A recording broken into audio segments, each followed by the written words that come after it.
Guys my name is Chandrashekhar बरोला और मेरा number है 9899123008 और हम पढ़ रहे थे इंफॉर्मेशन सिस्टम ऑडिट। और इंफॉर्मेशन सिस्टम ऑडिट में हमने पढ़ना स्टार्ट किया था information system management and controls. तो ऑर्गेनाइजेशनल कंट्रोल्स के बारे में हमने पढ़ लिया था, अब हम पढ़ेंगे मैनेजमेंट कंट्रोल्स के बारे में।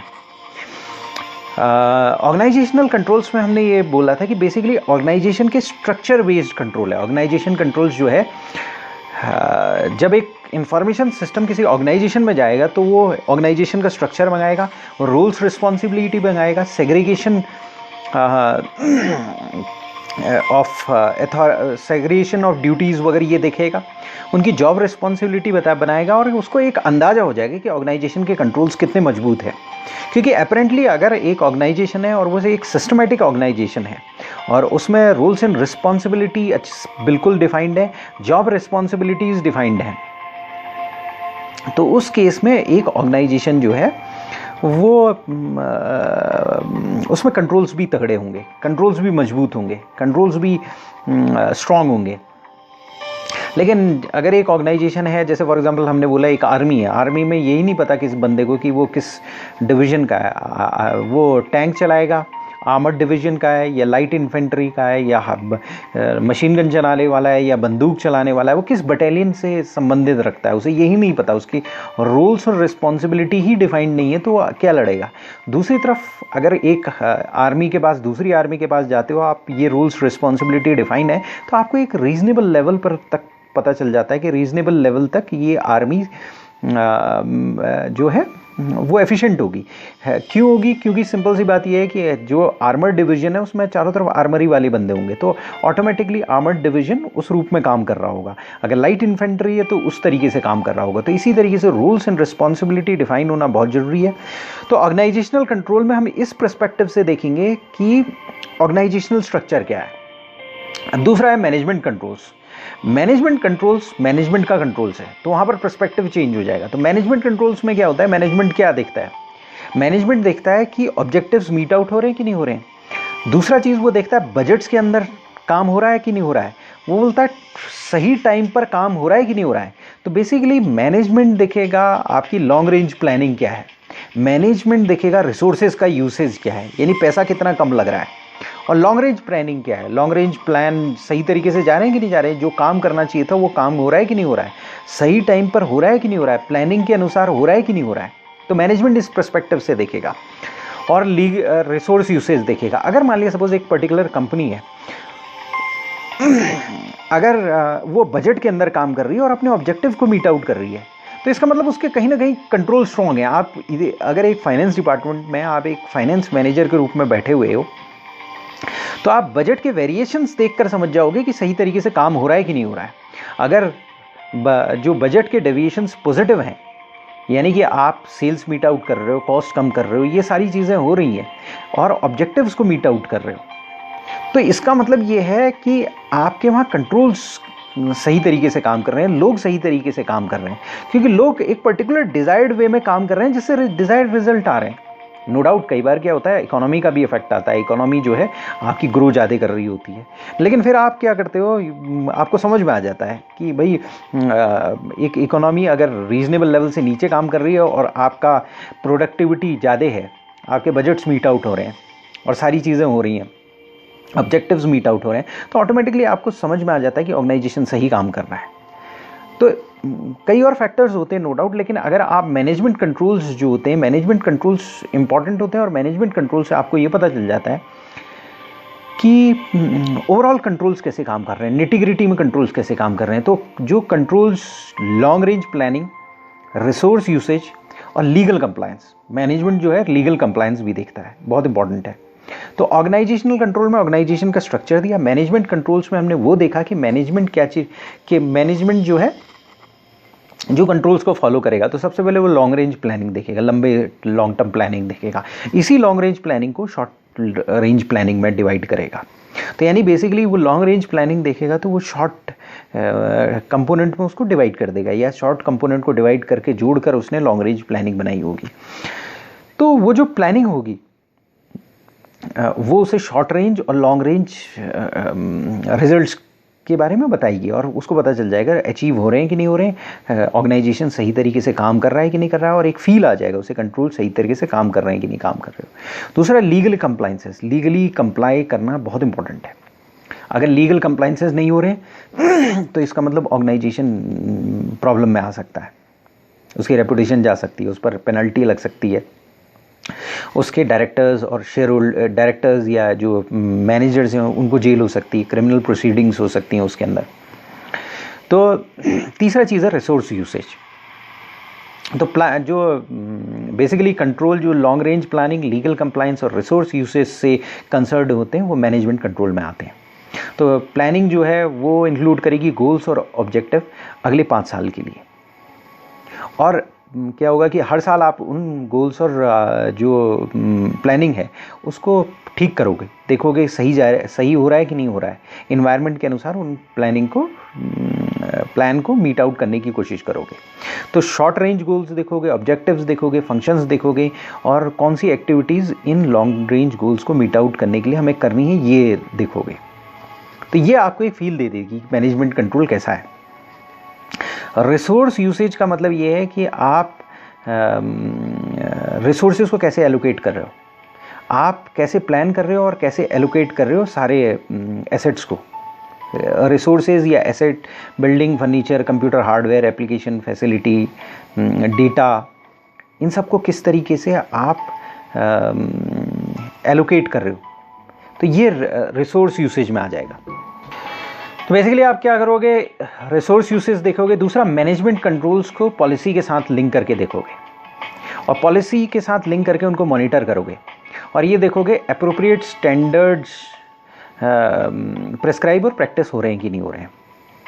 तो मैनेजमेंट यूसेज में हम ये जानते हैं कि 3 लेवल ऑफ मैनेजमेंट होते हैं, सीनियर, मिडिल और सुपरवाइजरी। तो सीनियर मैनेजमेंट रिस्पॉन्सिबल होता है स्ट्रेटेजिक प्लानिंग के लिए और ऑब्जेक्टिव्स के लिए, जैसे कि लाइंस ऑफ बिजनेस क्या होंगी, कि कौन सी लाइंस बिजनेस परसू करेगा, या वो मोटे मोटे डिसीजंस, वो सीनियर मैनेजमेंट रिस्पॉन्सिबल होता है। Middle management tactical plans develop करता है, टैक्टिकल प्लान्स, एक्टिविटीज़, फंक्शंस करता है। और उसके बाद ये हो जाता है सुपरवाइजरी मैनेजमेंट जो है डेली कंट्रोल्स को देखता है, कंट्रोल्स और जो डेली एक्टिविटीज़ हैं, डेली फंक्शंस हैं, उनको देखता है। तो हम जब भी किसी ऑर्गेनाइजेशन में जाएंगे तो सबसे पहले हम ये देखेंगे कि सीनियर मैनेजमेंट ने जो पॉलिसी दी है, जो स्ट्रेटेजिक प्लानिंग दी है, जो ऑब्जेक्टिव्स दिए, वो मीट आउट कर रहे हैं कि नहीं मीट आउट कर रहे हैं। अगर वो मीट आउट कर रहे हैं तो इसका मतलब सीनियर मैनेजमेंट कंट्रोल है, अदरवाइज सीनियर मैनेजमेंट कंट्रोल नहीं है। उसके बाद मिडिल लेवल ऑफ मैनेजमेंट को देखेंगे, हमारे टैक्टिकल प्लान्स देखेंगे। मान लिया सपोज ऑर्गेनाइजेशन कोई एक प्रोडक्ट बेच रहा है, सपोज साबुन बेच रहा है। अब साबुन में भी कई टाइप के साबुन होते हैं, जैसे आपने देखा मेडिकल साबुन होते हैं, जैसे डिटॉल जैसे साबुन होते हैं, या आपके बेटर क्वालिटी के साबुन होते हैं जिसमें ग्लिसरीन नहीं होता है, जैसे आपके पियर्स या आपका डव का साबुन होता है। तो टोटल ओवरऑल एक कंपनी साबुन बना रही है। अब उस साबुन बनाते हुए उस कंपनी के अंदर एक डिवीजन है जो पियर्स को देख रही है या दूसरे साबुन को देख रही है। फॉर एग्जांपल एक ग्लिसरीन सोप को देख रही है, एक नॉन ग्लिसरीन सोप को देख रही है। तो ओवरऑल मैनेजमेंट तो कि सीनियर मैनेजमेंट तो टोटल साबुन को देखेगी कि क्या है, कितनी सेल्स होनी चाहिए, क्या चीज़ होनी चाहिए, कैसे प्रोडक्टिविटी आनी चाहिए, कैसे कॉस्ट इफेक्टिवनेस होनी चाहिए, पूरी पॉलिसी वो बनाएगी। ठीक उसी तरीके से टैक्टिकल लेवल ऑफ मैनेजमेंट अपने एरिया को देखेगी, छोटे एरिया को देखेगी। तो आपको ये देखना होगा कि वो टैक्टिकल मैनेजमेंट क्या अपने स्मॉल प्लान्स को इम्प्लीमेंट कर पा रही है। उसके बाद सुपरवाइजरी मैनेजमेंट में देखना पड़ेगा कि डेली एक्टिविटीज़ और फंक्शंस को सही तरीके से इम्प्लीमेंट किया जा रहा है कि नहीं किया जा रहा है। तो तीनों लेवल ऑफ मैनेजमेंट में आप देखोगे और आपको समझ में आ जाएगा कि मैनेजमेंट कंट्रोल सही है कि नहीं सही है। तो सबसे पहले लॉन्ग रेंज प्लानिंग को लेते हैं। तो लॉन्ग रेंज प्लानिंग जो है वो एग्जॉस्टिव होती है और सारा डिपार्टमेंट कवर करती है। उससे साल भर में आपको अपडेट करना पड़ेगा। लॉन्ग टर्म होगी, 4-5 साल की होगी, लेकिन साल भर में अपडेट करना पड़ेगा, क्योंकि ऐसा है कि 5 साल में तो पूरी जनरेशन चेंज हो जाती है, पर्टिकुलरली आईटी फील्ड में। तो आईटी फील्ड में अगर आप देख रहे हो या किसी एक पर्टिकुलर फील्ड में देख रहे हो, और आज की डेट में जो जिस तरह से टेक्नोलॉजी चेंज हो रही है, उस तरह से जो हम गोल सेट करते हैं, जो हमारी प्लानिंग होती है, वो चेंज हो जाती है। तो लॉन्ग टर्म प्लान अगर हम बनाते हैं तो उसको शॉर्ट टर्म प्लान में हमें चेंज करना पड़ता है, यानी कि हर साल में उसे एडजस्ट करना पड़ेगा। दूसरा, अच्छे लॉन्ग टर्म प्लानिंग में डिटेल डॉक्यूमेंटेशन होगा, गोल्स होगा, ऑब्जेक्टिव्स होगा, और ये बताया जाएगा कि हमारी क्या स्ट्रेंथ है, कौन सी स्ट्रेंथ्स हम उनको कैसे यूज़ कर सकते हैं, कैसे वीकनेस को कंपेंसेट कर सकते हैं या उनको करेक्ट कर सकते हैं। तो time allowance, target dates, revenue, expenses, ये सारी चीज़ हम एस्टिमेट करेंगे, इनको डॉक्यूमेंट करेंगे और उसके बाद लॉन्ग रेंज प्लानिंग बनाएंगे। तो लॉन्ग रेंज प्लानिंग में क्या होगा, गोल्स और ऑब्जेक्टिव होंगे, किस तरीके से हम प्रोग्रेस को मेजर करेंगे। एक तो गोल्स और ऑब्जेक्टिव हो गए प्लान के, और फिर किस तरह उस प्लान को हम मेजर करेंगे, प्रोग्रेस कैसे मेजर करेंगे, क्या माइलस्टोन होंगे। ये बहुत इंपॉर्टेंट है, क्योंकि कोई जो चीज़ मेजर नहीं होती है वो चीज़ नहीं होती है। ऑर्गेनाइजेशन में what get measured what get done, यानी जो चीज़ मेजर करते हो वो चीज़ हो जाती है। दूसरा, रेवेन्यू और एक्सपेंसेस के एस्टिमेट्स होंगे। तीसरा, टाइम अलाउंस और टारगेट डेट्स होंगे, स्ट्रेंथ एंड वीकनेसेस होंगे। तो ये सारी चीज़ें एक लॉन्ग रेंज प्लानिंग में होनी बहुत ज़रूरी है। अब एज एन ऑडिटर आप गए और आपने लॉन्ग रेंज प्लानिंग मंगाई और फिर देखा वो माइलस्टोन मीट आउट हो रहे हैं कि नहीं हो रहे हैं। अगर वो माइलस्टोन मीट आउट हो रहे हैं तो एक रीजनेबल लेवल पर आपको समझ में आ जाएगा कंट्रोल्स काम कर रहे हैं। उस माइलस्टोन में ये होगा कि ये पर्टिकुलर कंडीशंस होंगी, एक्सटर्नल इन्वायरमेंट कंडीशन ये होगी। अगर मान लिया सपोज कंट्री की ग्रोथ रेट ये है या कुछ उसमें एजम्पशंस लिए होंगे, उन एजम्पशंस को आप देखकर एक्सट्रपोलेट कर सकते हो। अगर डेविएशन है तो, अगर वो बजट से ऊपर नहीं जा रहे हैं, बजट में शॉर्टफॉल आ रहा है, बजटेड सेल्स से शॉर्टफॉल सेल्स आ रहा है, तो आप उसका रीज़न देखोगे और आपको एक फील हो जाएगा, पता चल जाएगा कि भाई लॉन्ग रेंज प्लानिंग काम कर रही है कि नहीं कर रही है, मैनेजमेंट कंट्रोल्स काम कर रहे हैं कि नहीं कर रहे हैं। दूसरा चीज़ ये है कि हमारी स्टडी बोलती है लॉन्ग रेंज प्लानिंग और आईटी डिपार्टमेंट जो है आईटी डिपार्टमेंट की भी लॉन्ग रेंज प्लानिंग को हमें देखना होगा। तो ये कहती है कि आईटी डिपार्टमेंट जो है वो लॉन्ग रेंज प्लान बनाएगा, और वो ये बोलती है कि कोविड जो है वो किस तरह से बनाना है। वो कोविड नाम का स्टैंडर्ड ये हमें बताता है कि किस तरीके से उसको बेंचमार्क करना है। तो आईटी स्ट्रेटेजिक प्लानिंग बनेगी। IT strategic planning senior management की रिस्पॉन्सिबिलिटी बताएगा। वो लॉन्ग टर्म प्लान बनाएगा, शॉर्ट टर्म प्लान बनाएगा, जो कि ऑर्गेनाइजेशन के मिशंस और गोल्स को फुलफिल कर रहे हैं। अब ऑर्गेनाइजेशन के मिशंस गोल एक तरफ है और आईटी के मिशन गोल एक तरफ है। तो आईटी के जो लॉन्ग रेंज प्लान है वो ऑर्गेनाइजेशन के गोल्स को मीट आउट करना चाहिए, यानी कि आईटी के जो लॉन्ग टर्म प्लान्स हैं और शॉर्ट टर्म प्लान्स हैं वो उनकी गोल कॉन्ग्रुएंस होनी चाहिए ऑर्गेनाइजेशन के लॉन्ग टर्म गोल्स और शॉर्ट टर्म गोल्स के साथ, लॉन्ग टर्म प्लान्स और शॉर्ट टर्म प्लान्स के साथ। तो कहने का मतलब ये है कि अगर मान लिया साल भर बाद आप ऑर्गेनाइजेशन के गोल रिवाइज कर रहे हो तो आईटी के गोल भी आपको रिवाइज करने पड़ेंगे, क्योंकि ऑर्गेनाइजेशन के गोल के साथ ही आईटी के गोल चलने चाहिए। तो सीनियर मैनेजमेंट ये इंश्योर करेगा कि आईटी के इश्यूज़ उसने एडिक्वेटली एसेस कर दिए हैं और रिफ्लेक्ट कर दिए हैं ऑर्गेनाइजेशन के गोल्स में और लॉन्ग रेंज प्लान्स में और शॉर्ट रेंज प्लान्स में। तो इससे क्या होगा कि स्ट्रेटेजिक मैनेजमेंट को ये पता रहेगा कि भाई आईटी के ये गोल्स हैं और ऑर्गेनाइजेशन के ये गोल्स हैं, और ये दोनों गोल्स एक दूसरे को मीट आउट करने में हेल्प करते हैं। और बेसिकली आईटी के जो प्लान्स होंगे या गोल्स होंगे वो सबऑर्डिनेट होंगे ऑर्गेनाइजेशन के गोल्स के लिए, वो हेल्प करेंगे ऑर्गेनाइजेशन के गोल के लिए। तो आईटी के डिपार्टमेंट को ये गोल कॉन्ग्रुएंस देखनी पड़ेगी, ये गोल कॉन्ग्रुएंस है कि नहीं है, स्टेटेड गोल्स और ऑब्जेक्टिव्स मीट आउट करते हैं कि नहीं करते हैं। तो प्रॉपर लॉन्ग रेंज प्लानिंग होनी चाहिए, उसको ये पता होना चाहिए ये डेफिशिएंसीज हैं, ताकि वो समय आने पर उन डेफिशिएंसी पर रिएक्ट करे और करेक्ट करे। इसके बाद हमारी स्टडी जो है शॉर्ट रेंज प्लानिंग या टैक्टिकल प्लानिंग के बारे में कहती है। टैक्टिकल प्लान्स होनी चाहिए। टैक्टिकल प्लान्स में जैसे फॉर एग्जांपल अगर मान लिया सपोज एक कंपनी है वो डेली सॉफ्टवेयर को डेवलप कर रही है, तो सॉफ्टवेयर को डेवलप कर रही है तो ये पता होना चाहिए कि वीकली क्या किस स्टेज पर क्या माइलस्टोन है, वीकली माइलस्टोन्स पता होनी चाहिए। शॉर्ट टर्म प्लानिंग होनी चाहिए, और वो short term planning meet out हो रही है कि नहीं मीट आउट हो रही है वो देखना पड़ेगा। और ये देखना पड़ेगा शॉर्ट टर्म प्लानिंग जो मीट आउट कर रहे हैं हम वो लॉन्ग टर्म प्लानिंग के अलाइनमेंट में हो, यानी लॉन्ग टर्म प्लानिंग वो शॉर्ट टर्म प्लानिंग को मिला दिया जाए तो वो लॉन्ग टर्म प्लानिंग बन जाए।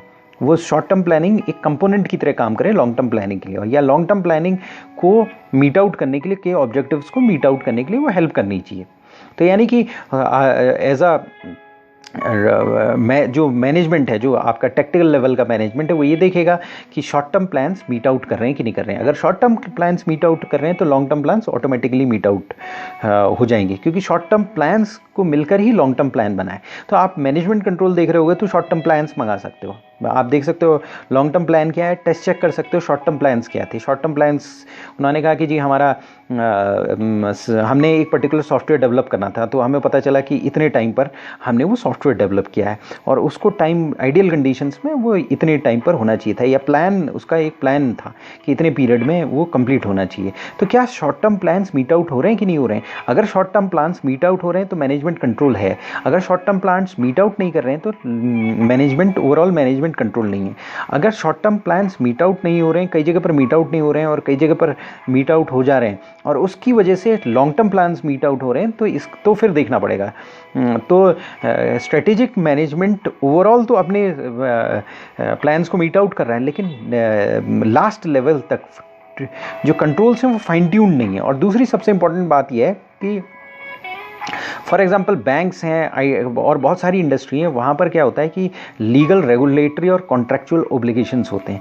तो ये वो देखना पड़ेगा कि ये लीगल ओब्लिगेशंस, रेगुलेटरी ओब्लिगेशंस मीट आउट हो रहे हैं कि नहीं हो रहे हैं। रेगुलेटरी और लीगल ओब्लिगेशन मीट आउट करना बहुत ज़रूरी है। तो आईटी को अवेयर होना चाहिए कि लीगल इन्वायरमेंट चेंज हो रहा है और जो कि डिपार्टमेंटल बिजनेस को अफेक्ट कर सकता है।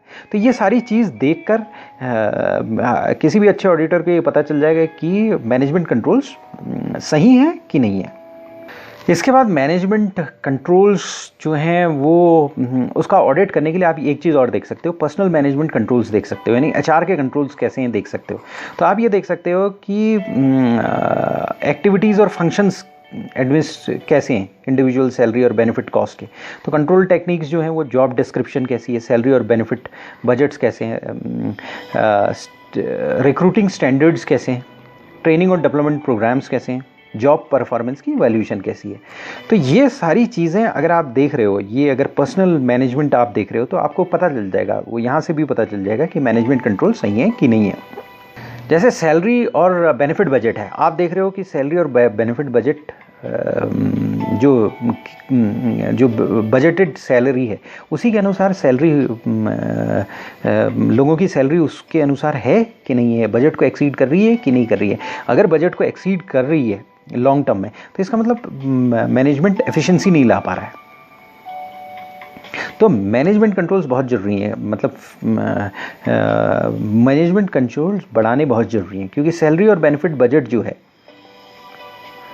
उससे आपकी एक्चुअल सैलरी कम होनी चाहिए, लॉन्ग टर्म में कम होती चली जानी चाहिए। अगर लॉन्ग टर्म में कम हो रही है तो इसका मतलब एफिशिएंसी आती चली जा रही है। अगर मान लिया सपोज आपका कोई नया प्रोडक्ट आ रहा है तो उसमें हो सकता है कि उसको आप वेरिएशन के रूप में देख सकते हो। अदरवाइज़ जो नॉर्मल जो काम चल रहा है, जो रेगुलर ऑपरेशंस है, जो हमेशा चलता आ रहा काम है, जो नॉर्मल ऑपरेशन है कंपनी का, उसका सैलरी बजट उतना ही होना चाहिए या उससे कम होना चाहिए, प्रेफरेबली कम होते चले जाना चाहिए। अगर कम होते जा रहा है और क्वालिटी वही रह रही है या बिज़नेस बढ़ रहा है या सेल्स बढ़ रही है या सेल्स उतनी ही रह रही है, तो इसका मतलब यह है कंट्रोल्स अच्छे हैं, मैनेजमेंट कंट्रोल्स अच्छे हैं। क्योंकि मैनेजमेंट का एक ऑब्जेक्टिव कॉस्ट रिडक्शन होता है, और जब आप कॉस्ट रिडक्शन अगर हो रही है तो इसका मतलब मैनेजमेंट कंट्रोल्स अच्छे हैं।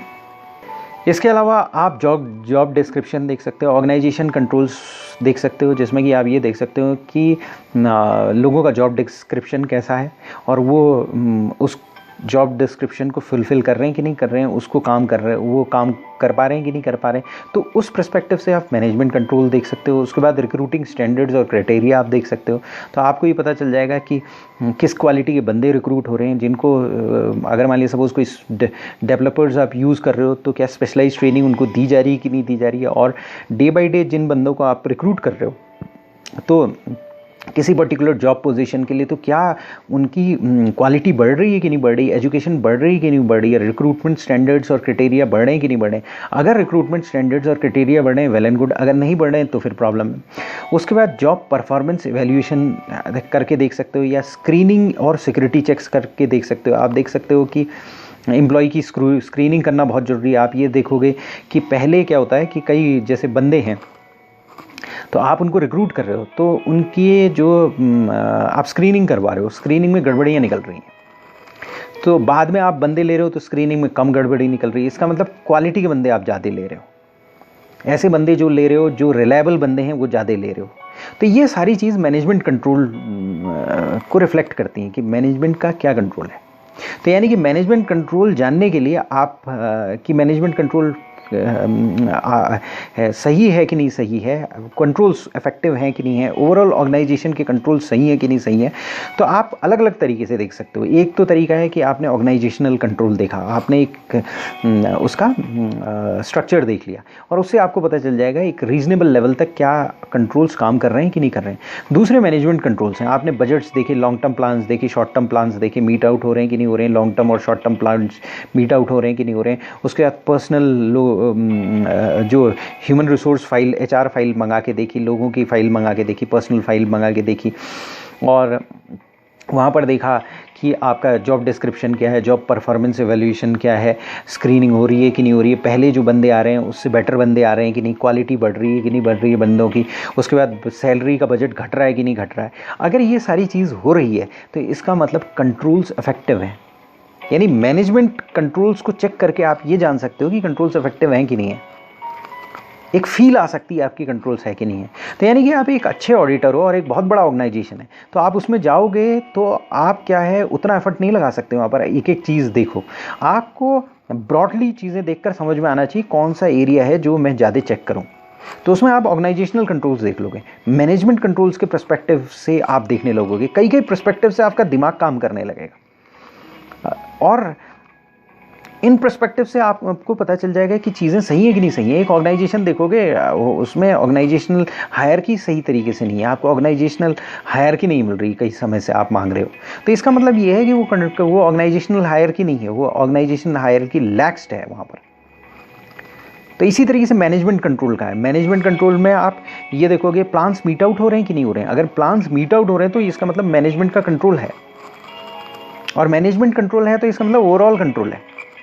ऑर्गेनाइजेशनल कंट्रोल है तो इसका मतलब ओवरऑल कंट्रोल होने के ज़्यादा चांसेस हैं।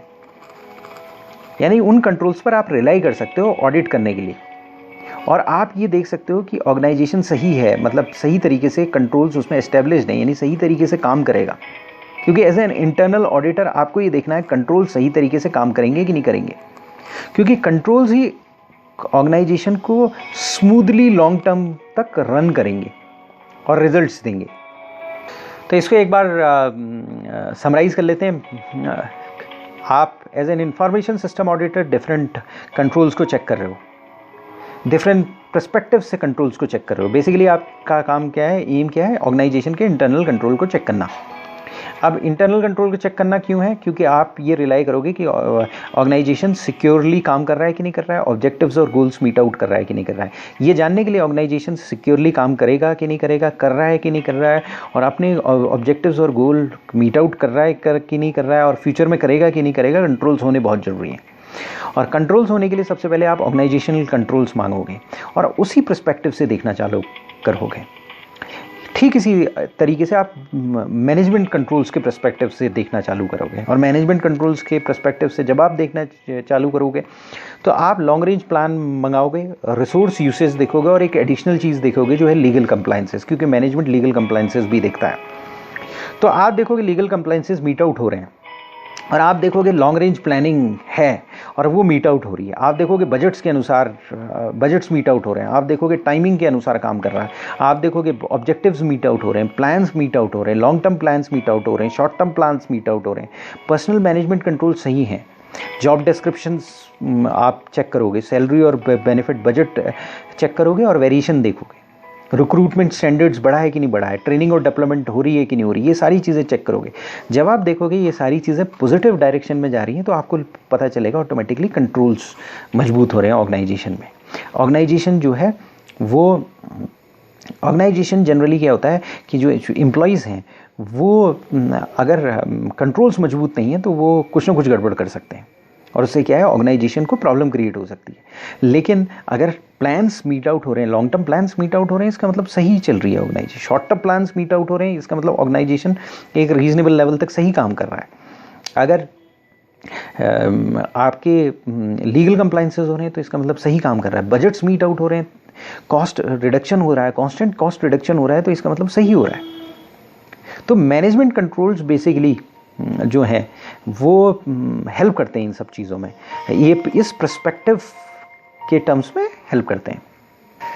अगले सेशन में हम पढ़ेंगे फाइनेंशियल कंट्रोल टेक्निक, यानी उस फाइनेंशियल कंट्रोल्स के पर्सपेक्टिव से हम ये देखेंगे, टू ओवरऑल कंट्रोल्स को देखेंगे। यानी कि इन चैप्टर्स में क्या है कि हम as an information system auditor जा रहे हैं तो हमारा ब्रेन काम करना चाहिए, ऑटोमेटिकली हर पर्सपेक्टिव से चीज़ें देखना स्टार्ट करना चाहिए, एनालाइज काम करना चाहिए। और अगर हर पर्सपेक्टिव एक दूसरे से मीट आउट करता है कहीं ना कहीं जाके, तो इंडिविजुअल पर्सपेक्टिव देने की कोशिश की गई है हमारे